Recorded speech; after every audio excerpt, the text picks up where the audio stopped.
So with all that said, let's start looking at some analysis.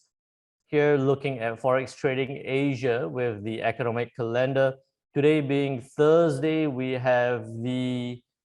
have a lot of yen news, all right?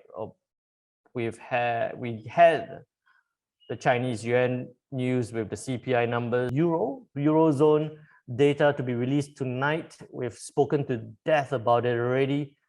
Following on from that, we do have some US jobless claims numbers, not a big change here. So I don't think we're going to see a big price movements at that point. Following on from that, on Friday, we have the pound GDP numbers, which I spoke to you about yesterday, some Eurozone numbers, and then the US and the Canadian. So what you'll notice here is that we don't have a lot of news, not a lot of news even for the US, and also especially the Japanese yen. So this actually makes things a little bit easier when it comes down to trading the yen pairs. Looking at the US yen at this point on the H4 time frame, you can actually take this a little bit more technical, ignore the fundamentals for the time being. At this point, I think that we can see the US yen probably tracking lower towards that 109.76 level, right? We've already seen it dropping. We already have the fast MACD telling us that it's likely to come down. I think that we could see a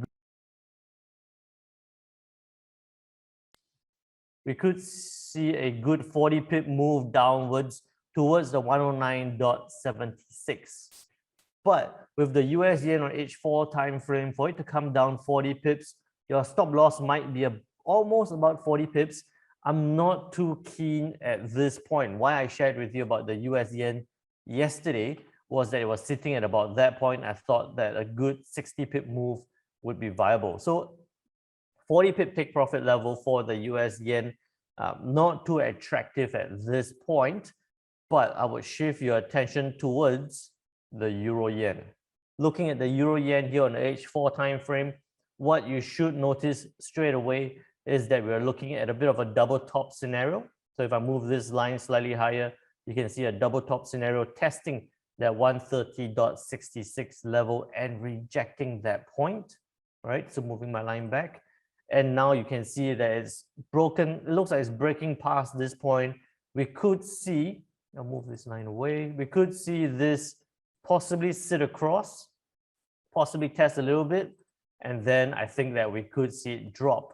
One of the reasons why I think it could drop is with the Eurozone news to be released tonight.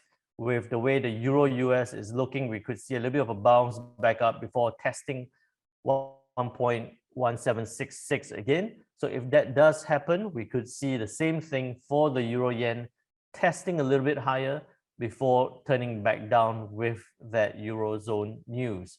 So what you should be looking for is selling opportunities below 130.15, selling opportunities below 130.15.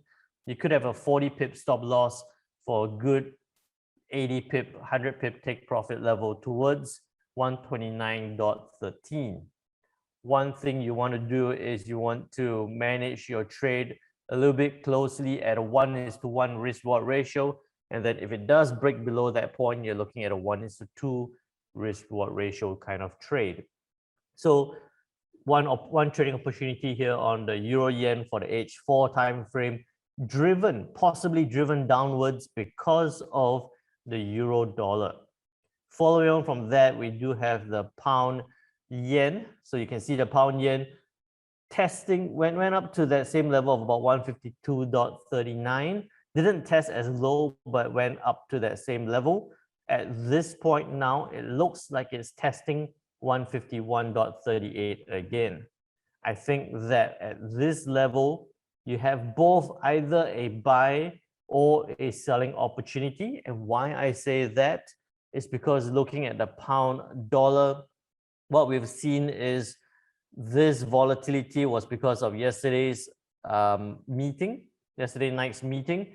And we've seen that volatility, if it does hit and support this level and bounce back up, this move upwards could drag the pound yen towards the upside. So what you're looking for is whether it could drag it back up you're looking at buying opportunities after testing and supporting this 151.38.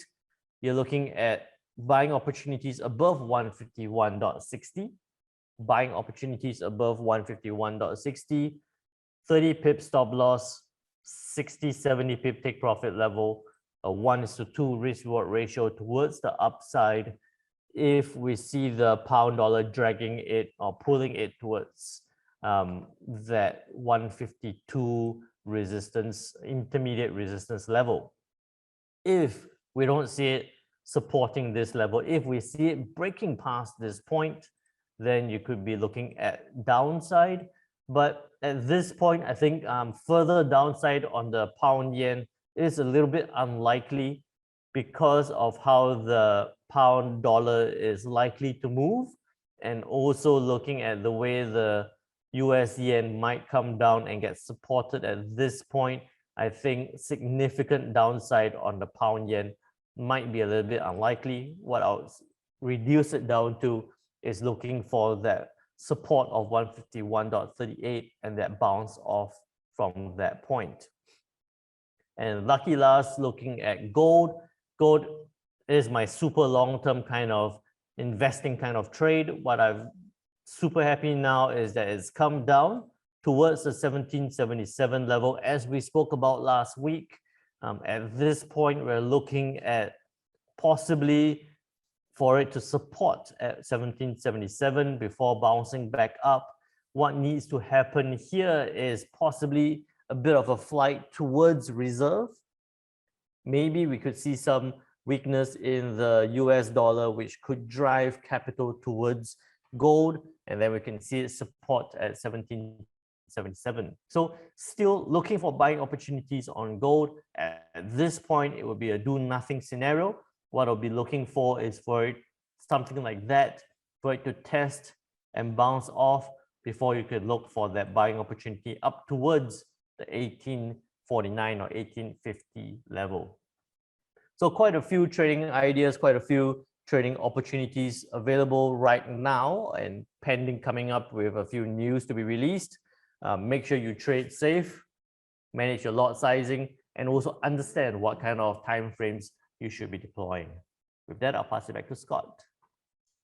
Thanks for that, Jin. And guys, I did notice some questions just in the chat as well. So I just want to quickly just show the EchoFin platform. So this is what we provide with the LCMS Traders Club.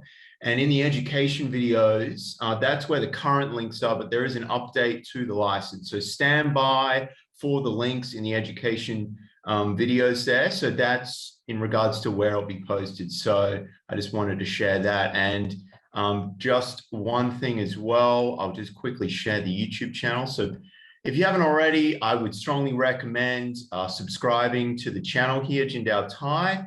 Make sure you hit the notification bell as well. Lots of updates. It's been broken down as well. So we've got the currency call in full. We've got the breaking news analysis that Kim Hong features in. Also trade ideas from myself, Jin, and Kim Hong as well. And we also have education videos that are featured in the currency call, but then they're taken and in little bite-sized pieces, you can understand the key points to, what we're referring to with how we apply our methods into the market as well. So I just wanted to share that.